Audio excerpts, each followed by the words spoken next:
ఈ రోజు అయితే మనం మియాపూర్ లో ఉన్న తాటి బెల్లం కాఫీకి అయితే వచ్చేసామండి. ఇక్కడ కాఫీ అంతా కూడా తాటి బెల్లం తోటి తయారు చేస్తారనమాట. అండ్ అలాగే తాటి బెల్లంతో తయారు చేసిన స్వీట్స్ కూడా ఉంటాయి, దోశ కూడా ఉందండి. నెంబర్ ఆఫ్ మిల్లెట్స్ అన్నమాట, చాలా ఉన్నాయి ఇక్కడ మిల్లెట్ లో వెరైటీస్ ఆఫ్ దోసెస్ అయితే. అండ్ దాంతో పాటు వెన్న కూడా ఇక్కడ స్పెషల్ అండి. నార్మల్ గా ఆర్డర్ చేసుకోవచ్చు, అదర్వైజ్ ఇట్లా స్క్రీన్ మీద కూడా మనం ఆర్డర్ చేసేసుకోవచ్చు అనమాట. వెంటనే టోకెన్ తీసేసుకొని చక్కగా మనం కాఫీని కానివ్వండి, ఇట్లా దోశ ఏదైనా ఎంజాయ్ చేయొచ్చు. నేనైతే ఫస్ట్ టైం అనమాట ఇక్కడికి రావడం. కాఫీ అయితే నిజంగా నాకు చాలా నచ్చింది.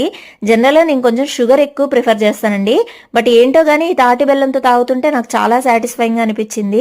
చాలా టేస్టీగా ఉందని అనిపించింది అనమాట. అండ్ దట్టు పిల్లలు నార్మల్ గా మిల్లెట్ దోశ ఇవన్నీ ఇష్టపడరు కదా, ఇక్కడ మాత్రం ఖచ్చితంగా ఇష్టపడతారండి. అండ్ ఇంకా నెంబర్ ఆఫ్ వెరైటీస్ చెప్పాలంటే ఐస్ క్రీమ్స్ కూడా ఉన్నాయి. కస్టర్డ్ ఐస్ క్రీమ్ ఉంది, అండ్ అలాగే బీట్రూట్ తో తయారు చేసిన చిప్స్ ఉన్నాయి, హల్వాస్ కూడా ఎన్ని డిఫరెంట్ వెరైటీస్ ఉన్నాయో. మీరు ఎప్పుడైనా ట్రై చేశారా తాటి బెల్లం కాఫీ?